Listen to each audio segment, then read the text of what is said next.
नारायणं नमस्कृत्य नरं चैव नरोत्तमं देवीं सरस्वतीं व्यासं ततो जयमुदीरयेत्।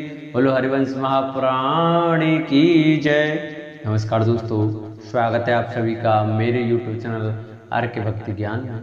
भक्तों, आज की वीडियो में हम आपको श्री हरिवंश महापुराण के 20वें अध्याय की कथा सुनाएंगे। तो आइए भक्तों, हम अपनी कथा को प्रारंभ करते हैं। उससे पहले जो वक्त हमारे चैनल पर नए आए हैं, जिन्होंने अभी तक हमारे चैनल को सब्सक्राइब नहीं किया है, वो हमारे चैनल को सब्सक्राइब जरूर करें।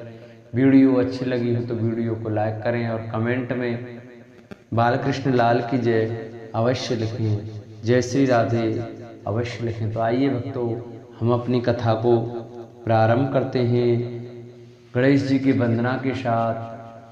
वक्रतुंड महाकाय सूर्यकोटि समप्रभ निर्विघ्नं कुरु मे देव सर्वकार्येषु सर्वदा।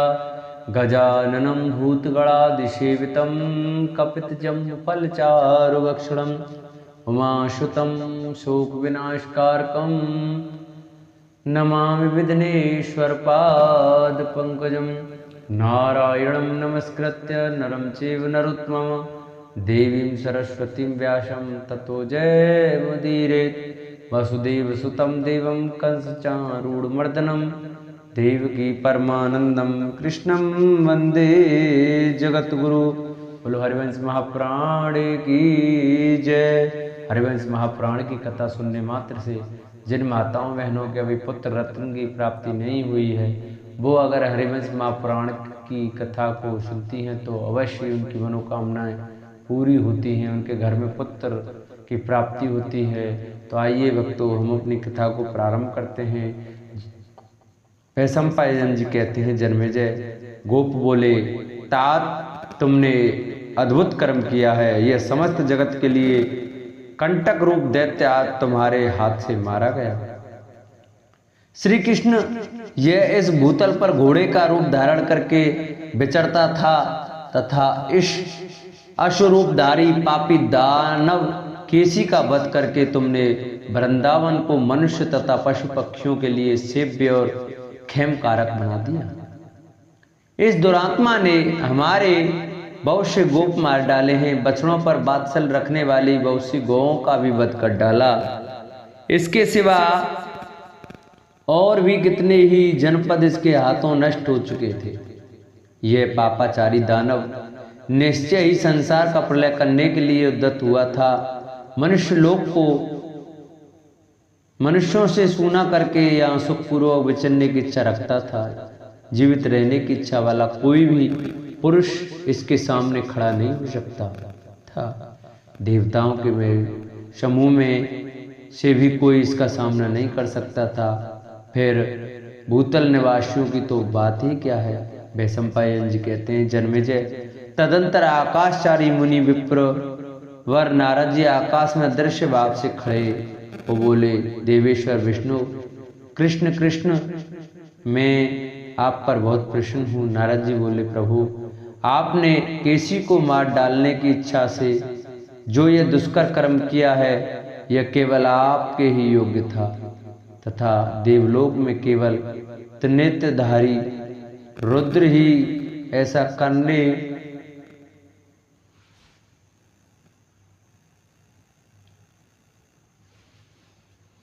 रुद्र ही ऐसा पराक्रम कर सकते थे। तात में युद्ध देखने को सदा ही उत्सुक रहता हूँ, अतः अपनी अंतरात्मा से आपका ही चिंतन करता हुआ यह मनुष्य और अश्व का संग्राम देखने के लिए स्वर्गलोक से यहाँ आया था। गोविंद, आपके पूतनावध और कर्मों को भी मैं देख चुका हूँ, किंतु इस केसी के बदरूप कर्म से मुझे विशेष संतोष हुआ है। भयानक रूप धारण करने वाले इस दुरात्मा अश्व केसी से बलसूदन देवराजेंद्र भी डरते थे। आपने अपनी बाह के एक भाग को बड़ा करके उसके द्वार राजो इसके शरीर को फाड़ डाला है। विश्व योनि ब्रह्मा जी ने इसकी मृत्यु के लिए ऐसा ही विधान बनाया था। अब आप मेरा यह अनुशासन सुने। आपने केसी का वध किया है, इसलिए संसार में केशव नाम से विख्यात होंगे। जगत में आपका नाम कल्याणकारी होगा। आपको साधुवाद देकर मैं शीघ्र चला जाता हूँ। अब तो कंस वध आदि कृत्य शेष रह गए हैं, उन्हें आपको पूर्ण करना है। आप इसमें समर्थ हैं, अतः शीघ्र कर डालें, विलंब न होने दें। जब आप भूत भार हरण आदि अन्य कार्यों के लिए यहाँ अवतार लेने के लिए चले आते हैं, तब आपके ही बल का आश्रय लेने वाले देवता भी मनुष्यों की भांति आपकी लीला का अनुसरण अभिनय करते हुए नाटक आदि खेलते हैं। समुद्र तुल्य महाभारत युद्ध का समय जब बहुत निकट है, मरकर स्वर्ग में जाने वाले राजाओं के लिए युद्ध के अवसर हाथ में आ गए हैं। विमानों के आरोहण के लिए आकाश में जो ऊर्ध्वगामी मार्ग है उसका शोधन कर दिया गया है, रुकावटें दूर कर दी गई हैं। इंद्रलोक में आने वाले राजाओं के लिए पृथक पृथक अवकाश निवास स्थान बनाए जाते हैं। केशव, उग्रसेन कुमार कंस के मारे जाने पर जब आप यादवों के संरक्षण के रूप में मुख्य पद पर प्रतिष्ठित होंगे, तब सब और राजाओं का वह महान युद्ध आरंभ हो जाएगा। आपके कर्म या पराक्रम की कहीं तुलना नहीं है, अतः पांडव लोग आपकी शरण लेंगे। राजाओं में भेद के अवसर पर जब युद्ध उपस्थित होगा, उस समय आप पांडवों का ही पक्ष लेंगे। जब आप राजा सन पर बैठेंगे, तब आपके प्रभाव से राजा लोग अपनी उत्तम एवं शुभ राजलक्ष्मी को त्याग देंगे, इसमें संशय नहीं है। जगदीश्वर श्री कृष्ण, यह मेरा तथा स्वर्गवासी देवताओं का संदेश है, जो श्रुतियों द्वारा गुण रूप से प्रतिपादित है। अब यह जगत में भी विख्यात हो जाएगा। प्रभु, मैंने आपका पराक्रम देखा, आपका भी दर्शन किया, साधुवाद। अब मैं जाता हूँ, कंस के मारे जाने पर मैं फिर आपसे मिलूंगा। ऐसा कहकर नारद जी तत्काल आकाश से में चले गए। देव संगीत के उत्पत्ति स्थान नारद जी का पूर्वोक्त वचन सुनकर श्री कृष्ण ने तथास्तु कहकर उनकी बात मान ली। फिर वे गोपों से मिले। गोपगढ़ श्री कृष्ण से मिलकर उनके साथ ही पुनः ब्रज में प्रविष्ट हुए। वैशंपायन जी कहते हैं, जन्मेजय, उस दिन जब सूर्य देव अस्ताचल को जाने लगे, उनकी किरणें मंद हो गईं। पश्चिम के आकाश में संध्या की लाली छा गई। चंद्रमा का श्वेत पीत मंडल उदित होने लगा। पक्षी अपने नीड़ों घोंसलों में विश्राम करने लगे। श्रेष्ठ यज्ञिकों ने जब अग्नि प्रज्वलित कर दी, संपूर्ण दिशाएं सब ओर से जब कुछ कुछ अंधकार से आवृत हो गईं, ब्रजवासी सोने की तैयारी करने लगे।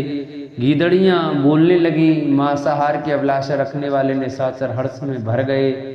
धूप से तपे हुए इंद्रगोप नामक कीड़ों को आनंद देने वाला और वेदों के स्वाध्याय को बंद करने वाला प्रदोष काल जब आ पहुंचा, जब सूर्यदेव संध्या रूपिणी गुफा में प्रविष्ट हो गए, जब ग्रस्तों के लिए हवनीय घृत तथा दुख को आग पर रखने की बेला आ पहुंची, वनवासी वैखानस वानप्रस्थ जब मंत्रों द्वारा अग्नि में आहुति देने लगे, जब गौएं वन से लौटकर ब्रज में आ गईं और उनका दूध दूह लिया गया, जिनके बछड़े बंधे थे और स्वयं भी लंबी रस्सियों में आबद्ध थी, वे धेनुएं जब बार बार रवाने लगी, गौ को बुलाते हुए गोपगढ़ जब सब ओर कौला हल करने लगे, जब बांधने के लिए गौ को हाँक कर ले जाने लगा, काष्ठ के बाहर से झुके हुए कंधों वाले गोप जब घर आकर सब ओर फैले हुए सूखे गोबरों के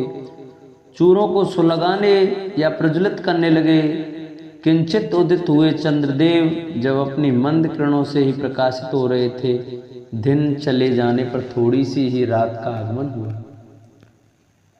दिन की पूर्ण समाप्ति होकर रात्रि के प्रथम प्रहर का अभी आरंभ ही हुआ था। सूर्य का उष्ण प्रकाश अस्त होकर चंद्रमा का शीतल प्रकाश उपस्थित हुआ था, जिस समय अग्निहोत्र की सुगंध सब ओर व्याप्त हो रही थी। स्वभावतः सौम्य चंद्रदेव उदित हुए। जब संपूर्ण जगत में अग्निशोमात्मक संधि का समय वर्तमान था, जब पश्चिम में अग्नि के समान संध्याकाल का अरुण प्रकाश फैला था तथा पूर्व में भी लाल कमल के समान कांति वाले चंद्रमा की कुमकुम जैसी प्रभा फैली हुई थी। और उन दोनों दिशाओं के अरुण प्रकाश से जब आकाश वह पार्श्व दग्ध हुए पर्वत के समान प्रतीत होता था और उसमें कुछ कुछ तारे प्रकट हो गए थे। ऐसे समय में घर लौटने की इच्छा वाले पथिकों को बंधुओं से समागम होने की सूचना दी जाने वाले पक्षियों के साथ दानपति अक्रूर अपने रथ के द्वारा शीघ्र ही ब्रज में आ पहुंचे।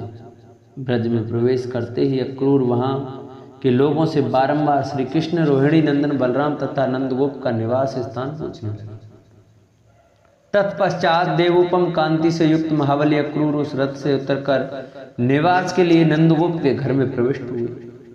उस समय उनके मुख पर पूर्ण हर्ष छा रहा था, नेत्रों से प्रेम के आंसू बह रहे थे। नंद के द्वार पर पदार्पण करते ही उन्होंने देखा गौओं के दुहने के स्थान में श्री कृष्ण बहुत से बछड़ों के बीच में खड़े हैं। वे ऐसे जान पड़ते थे मानो बछड़ों सहित साण खड़ा हो।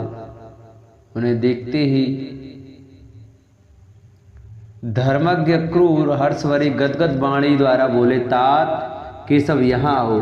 कुछ ही वर्ष पहले जिन्हें शेष वावस्था में उत्तान सोते देखा सुना था, उन्हीं श्री कृष्ण को पुनः अनुपम शोभा से संपन्न व्यक्त यौवन अवस्था में देखकर अक्रूर उनकी भूरी भूरी प्रशंसा करने लगे।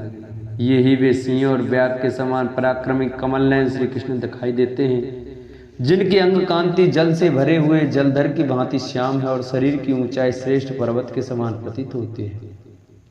उनका श्री वत्स विभूषित बक्के स्थल युद्ध में अजय है और भुजाएं शत्रुओं का संहार करने में कुशल हैं। इन भुजाओं तथा बक्के स्थलों से उनके श्री विग्रह की बड़ी शोभा हो रही है। यही वे मूर्तिमान रहस्यात्मा उपनिषदों में प्रतिपादित पुरुषोत्तम हैं, जो इस संसार की अग्र पूजा पाने के प्रथम अधिकारी हैं। वे भगवान विष्णु ही यहाँ गोपेश धारण करके प्रकट हुए हैं। इनकी रोम बलि ऊपर की ओर करके प्रकट करते हुए है। इनकी रोमावली ऊपर की ओर उठी हुई और परम पवित्र है। अर्थात ये प्रेमी भक्तों को देखते ही रोमांचित हो उठते हैं। जिस पर किरीट धारण करने का चिन्ह है तथा जहाँ छत्राकार कांति प्रकाशित हो रही है, उस मस्तक से और उत्तम कुंडल पहनने योग्य दोनों कानों से ये विभूषित हो रहे हैं।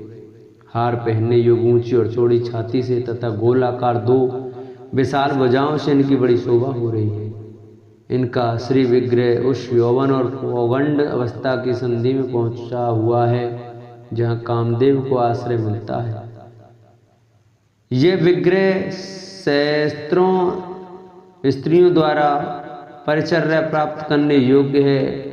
ऐसे दिव्य शरीर पर दो पीत वस्त्र धारण किए ये वे ही सनातन विष्णु यहाँ विराजमान हैं, जो पृथ्वी के आश्रयभूत हैं तथा तीनों लोकों को आक्रांत करने में समर्थ हैं। ऐसे संचरणशील युगल चरणों से ये शत्रुदमन श्री कृष्ण इस भूमि पर खड़े हैं।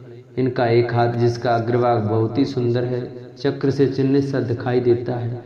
दूसरा उठा हुआ हाथ गदा से संयुक्त होना चाहता है। ये ही परब्रह्म परमात्मा के प्रथम पद तुरीय ब्रह्म है, जो यहाँ जगत के कल्याण के लिए अवतीर्ण हुए हैं। देवताओं की रक्षा का भार वहन करने वाले वे सर्वश्रेष्ठ परमेश्वर आज भूतल पर अवतीर्ण होकर शोभा पाते हैं।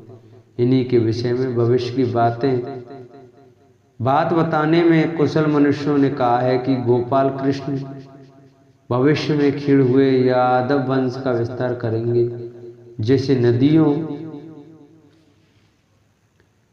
के बहुत से जल प्रवाह महासागर को पूर्ण करते रहते हैं, उसी प्रकार सैकड़ों और हजारों यदुवंशी इनके प्रभाव से अपने वंश की वृद्धि करेंगे।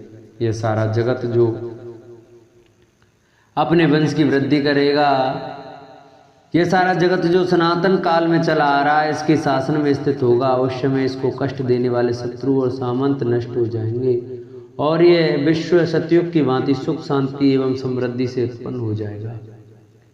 ये इस वसुधा पर रहकर जगत को अपने वश में स्थापित करके समस्त राजाओं के ऊपर प्रतिष्ठित हो जाएंगे, परंतु स्वयं राजा नहीं बनेंगे। निश्चय ही पूर्व काल में जिस प्रकार इन्होंने अपने 3 पगों द्वारा त्रिलोकी को जीतकर स्वर्ग में पुरंदर इंद्र को देवताओं का राजा बनाया था, उसी प्रकार पहले के 3 पगों द्वारा जीती हुई इस वसुधा को फिर जीतकर ये उग्रसेन को राजा के आसन पर बैठाएंगे।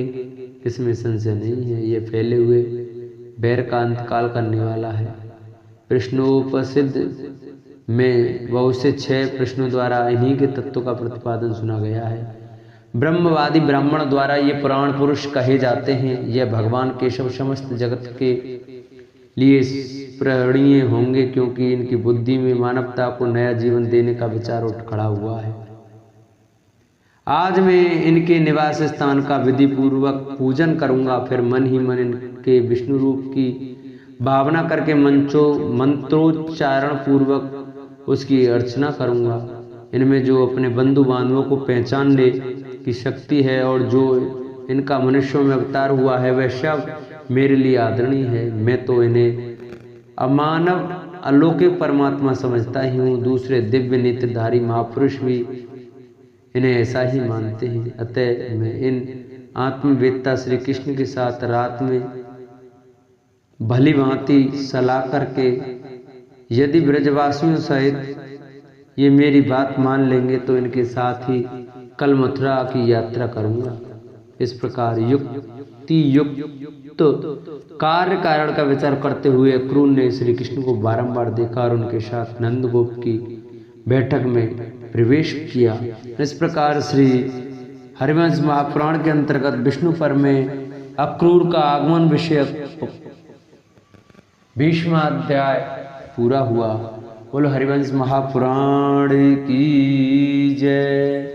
जिन भक्तों को हमारी ये हरिवंश महापुराण की कथा वीडियो अच्छी लगी हो, वो हमारी वीडियो को ज़्यादा से ज़्यादा शेयर करें। जो भक्त हमारे चैनल पर नए आए हैं, जिन्होंने अभी तक हमारे चैनल को सब्सक्राइब नहीं किया हो, वो हमारे चैनल को सब्सक्राइब करें, वीडियो को लाइक करें और कमेंट में जय श्री राधे, जय श्री कृष्ण बालकृष्ण लाल की जय अवश्य लिखें। बोलो हरिवंश महापुराण की जय।